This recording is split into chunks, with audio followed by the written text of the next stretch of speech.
Le limogeage, c'est la phase la plus brutale, parce que finalement, les ministres ne s'y attendent pas. Ils ont toujours une bonne raison. Quand même.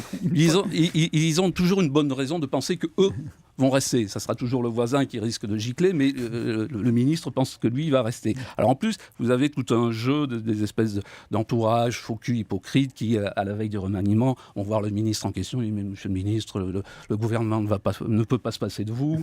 Madame le ministre, non, avec le travail que vous avez fait, vous allez rester. Vous avez la version militante du type qui dit oh, bah, toi, vu ce que tu pèses dans le parti, le président ne peut pas se séparer de toi. Bon, donc il y a toujours de bonnes raisons qui en sont en fait de mauvaises pour que le ministre pense qu'il va rester.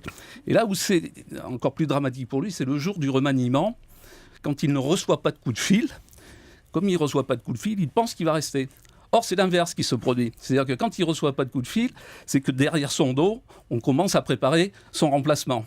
Or, pensant qu'il va rester, qu'il n'a pas de coup de fil, etc., qu'on ne le prévient pas, il pense qu'il va franchir cette étape du remaniement, et c'est souvent faux. Et quand on lui a passé un coup de fil et qu'on lui a promis tel ministère, jusqu'à ce que ce soit dit sur le perron de l'Élysée par le secrétaire général de l'Élysée, tant qu'il n'a pas dit le nom, on ne peut pas être sûr, parce que parfois il y a des remaniements, il y a des changements de dernière minute. Oui, c'est des fluctuations pendant 24 heures, tel ministre se retrouve à tel poste, ensuite il est envoyé à tel autre. Bon, je raconte l'histoire notamment de Xavier Bertrand, à qui on propose en 2004, si mes souvenirs sont bons, dans un premier temps d'être l'adjoint de Fillon à l'éducation, et puis quelques instants plus tard, quelques heures après, on lui propose d'être le ministre délégué ou le secrétaire d'État de Douste-Blazy.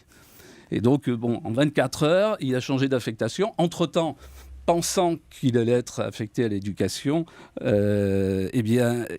Darcos lui propose la veille au soir de venir visiter son nouveau ministère. Il lui dit « Tu verras comment tu vas être, je vais te faire visiter le ministère, etc. » Donc il va boire un coup le soir chez Darcos, dans le ministère de Darcos. L'ancien. Hein. Et puis finalement, donc il visite de nuit le ministère, et en fait qu'il n'occupera jamais, puisque finalement il terminera sous les ordres de Douste-Blazy.